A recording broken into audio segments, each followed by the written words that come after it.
박병석 국회의장 님, 그리고 동료 선배 의원 여러분, 저는 서초갑 윤희숙 의원입니다. 저는 이 자리에 오늘 표결된 주택 임대차법에 대해서 말씀을 드리려고 나왔습니다. 저는 임차인입니다. 제가 지난 5월 이사했는데 이사하는 순간부터 지금까지 집주인이 2년 있다가 나가라 그러면 어떡하나 하는 걱정을 달고 살고 있습니다. 그런데 오늘 표결된 법안을 보면서 제가 기분이 좋았느냐? 그렇지 않습니다. 저에게 든 생각은 4년 있다가 꼼짝없이 월세로 들어가게 되는 하는 생각이었습니다. 이제 더 이상 전세는 없겠구나. 그게 제 고민입니다. 제 개인의 고민입니다. 임대 시장은 매우 복잡해서 임대인과 임차인이 서로 상생하면서 유지될 수밖에 없습니다. 임차인을 편들려고 임대인을 불리하게 하면 임대인으로서는 가격을 올리거나 시장을 나가거나입니다. 그러면 제가 임차인을 보호하는 것을 반대하느냐? 절대 찬성합니다. 그러면 어떻게 해야 되느냐? 정부가 부담을 해야 됩니다. 임대인에게 집을 세놓는 것을 두려워하게 만드는 순간 이 시장은 붕괴하게 돼 있습니다. 우리나라의 전세 제도는 여러분들이 모두 다 아시겠지만 전 세계에 없는 특이한 제도입니다. 고성장 시대에 금리를 이용해서 임대인은 목돈 활용과 이자를 활용했고, 그리고 임차인은 저축과 내 집 마련으로 활용했습니다. 그 균형이 지금까지 오고 있지만 저금리 시대가 된 이상 이 전세 제도는 소멸의 길로 이미 들어섰습니다. 그런데도 많은 사람들은 전세를 선호합니다. 그런데 이 법 때문에 너무나 빠르게 소멸되는 길로 들어설 수밖에 없게 된 것입니다. 수많은 사람을 혼란에 빠뜨리게 된 것입니다. 벌써 전세 대란이 시작되고 있습니다. 제가 오늘 여기서 말씀드리려고 하는 것은 이 문제가 나타났을 때 정말 불가항력이었다고 말씀하실 수 있습니까? 예측하지 못했다 이렇게 말씀하실 수 있습니까? 30년 전에 임대계약을 1년에서 2년으로 몰렸을 때, 2년으로 늘렸을 때 단 1년 늘렸는데 그 전해부터 89년 말부터 임대료가 오르기 시작해서 전년 대비 30% 올랐습니다. 1990년은 전년 대비 25% 올랐습니다.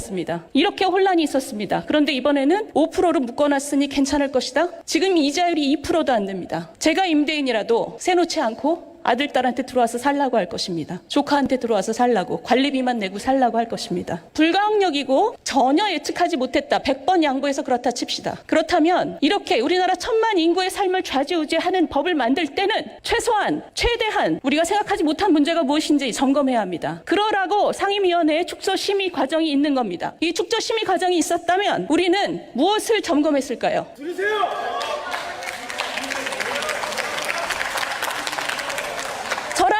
저라면 임대인에게 어떤 인센티브를 줘서 두려워하지 않게 할 것인가? 임대 소득만으로 살아가는 고령 임대인에게는 어떻게 배려할 것인가? 그리고 수십억짜리 전세 사는 부자 임차인도 이렇게 같은 방식으로 보호할 것인가? 이런 점들을 점검했을 것입니다. 도대체 무슨 배짱과 오만으로 이런 것을 점검하지 않고 이걸 법으로 달랑 만듭니까? 이 법을 만드신 분들, 그리고 민주당, 이 축조심의 없이 이 프로세스를 가져간 민주당은 오래도록 기억될 것입니다. 우리나라의 전세 역사와 부동산 정책의 역사와 민생 역사에 오래도록 기억될 것입니다. 경청해 주셔서 감사합니다.